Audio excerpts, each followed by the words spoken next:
Do you think Case Keenum and the Broncos will be beating Goff on Sunday? October 14th, the day Jared Goff was born, nobody beats Goff on their own birthday, unless they're married. Nobody has gone out onto that field and just beat Goff.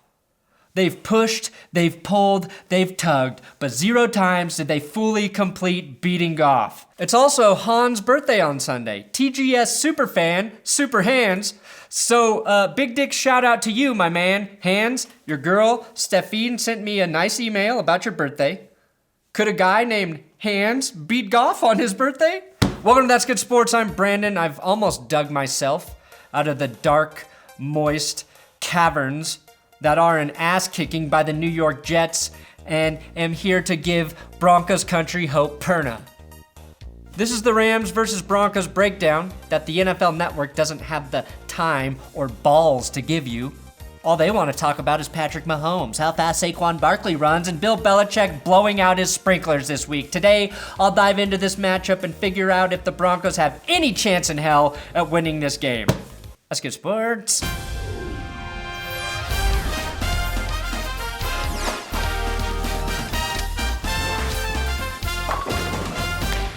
Please subscribe here, and big shout out to Shynasty.com for sending me this jacket that finally matches the graphics on this channel. Does it come with matching shorts? You bet your sweet ass it does. Not a paid sponsor, just a shout out for sending me free shit. Thank you, Shynasty.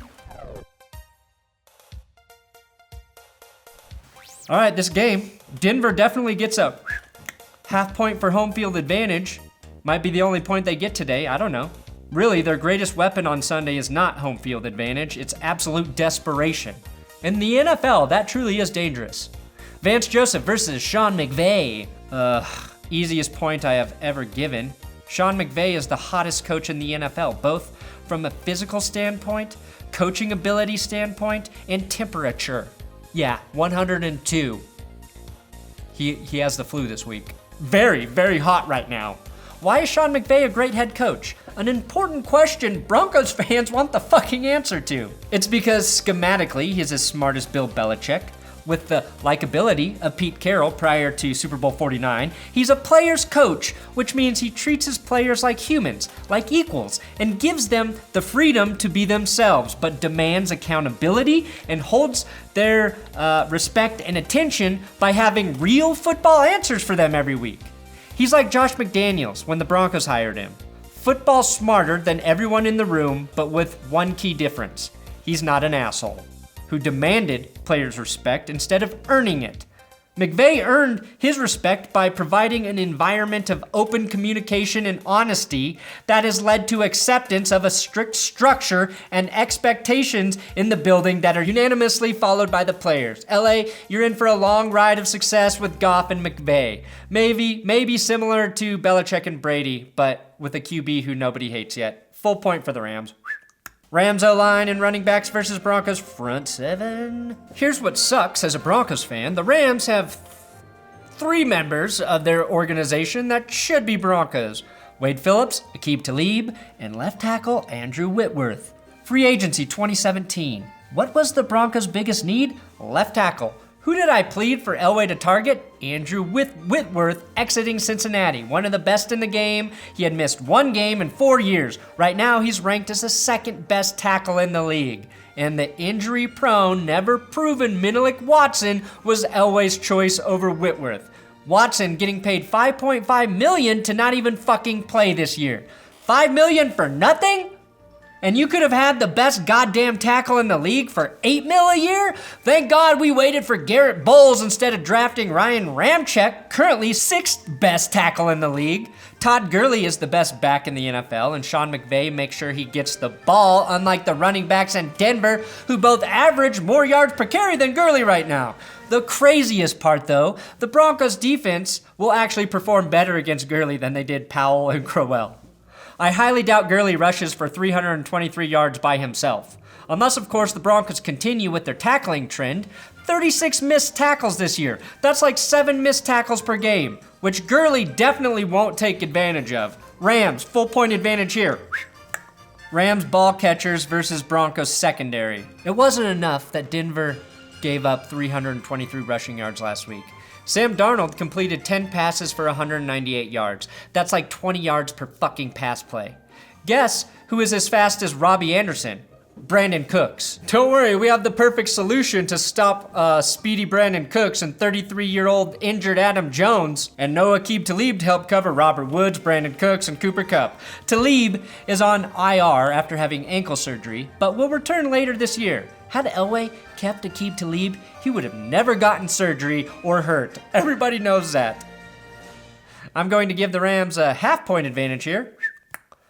Basically because I need to sort of believe in something. Special teams versus special teams. After placing Marquette King on IR last week, the Broncos have officially released him.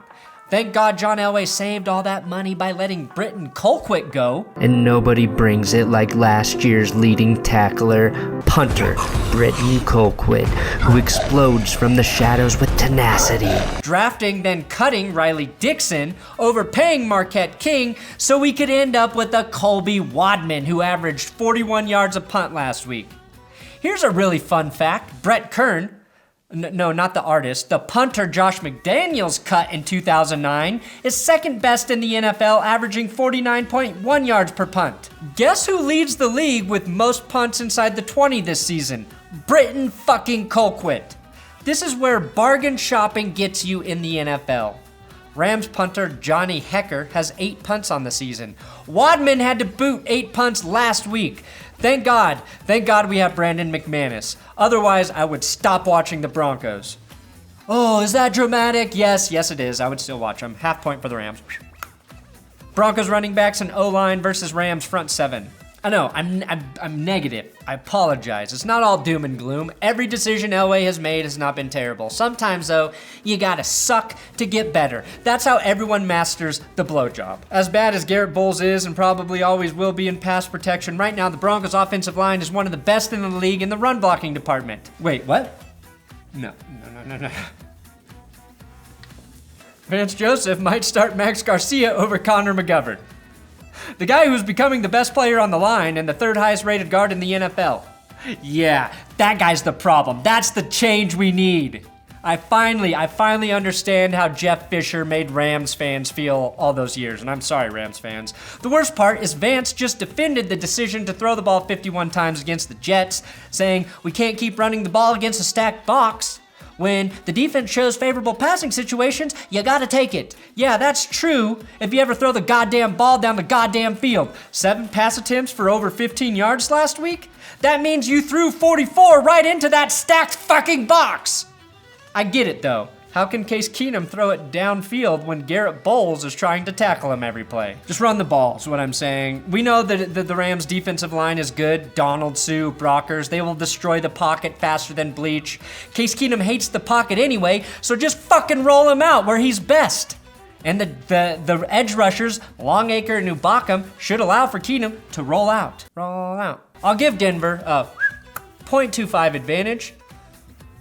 Only because I'm terrified Denver won't run it 30 times like they should. Broncos ball catchers versus Rams secondary. Now, I think it's important we don't continue to lose our shit like I have this episode. And remember that even though this team isn't playing well together, these players are out in the community doing important things. DT and Courtland Sutton joined a bunch of kids for a special recess and charitable donation from CarMax this week. What a lovely treat for those kids. I went to elementary school in Pueblo West, Colorado. You know who showed up to our recesses? Child predators. Now, if the Rams do stuff the run game, which they could with Suh and Donald, then this is actually a favorable matchup for Denver. Oh, half point for the Broncos. Without Aqib Talib in the lineup, corner Marcus Peters is playing terrible. I'm talking Bradley Roby bad. Peters has given up 18 catches for 280 yards and 5 touchdowns. Roby has given up 313 yards, 21 catches, but only 3 touchdowns. Roby saw Peters' stats and was like, damn, dog, I don't even need to show up to practice on Monday to be better than Peters this week. The difference between the Denver secondary and the Rams is their safeties are playing a little better. I would bet that John Johnson, the most redundantly named player since Dick Dixon, gets a pick. I am optimistic that DaeSean Hamilton will get more targets. Courtland Sutton is on the upward trajectory. The run should set up big passing plays for these guys. The cornerless Jets outplayed this group, but I am hanging on a thread, hoping for a performance here. Case Keenum versus beaten Goff. When you think about it, Jared Goff is the reason the Broncos were tricked into paying Case Keenum. However, Case Keenum paved the way for Goff, setting the bar low with Jeff Fisher. Now he's setting the bar low with Vance Joseph for Chad Kelly and a hot, young, buff coach to be determined. If the Broncos' next head coach isn't as hot or as buff as Sean McVay, I'm switching to esports. Since week 1, after barely playing in the preseason, Goff hasn't had a game where he's completed less than 70% of his passes. 12 touchdowns to 4 picks, 2 of which came last week against Seattle. 1 wasn't even really his fault. We know Goff is better than Keenum right now. But do you know why? He got that Tom Brady luck on his side right now. Stripped ball bounces right back into his hands. Are you kidding me? You can't stop Lady Luck unless she has a beard and her first name is Andrew. Half point here for Jared Goff.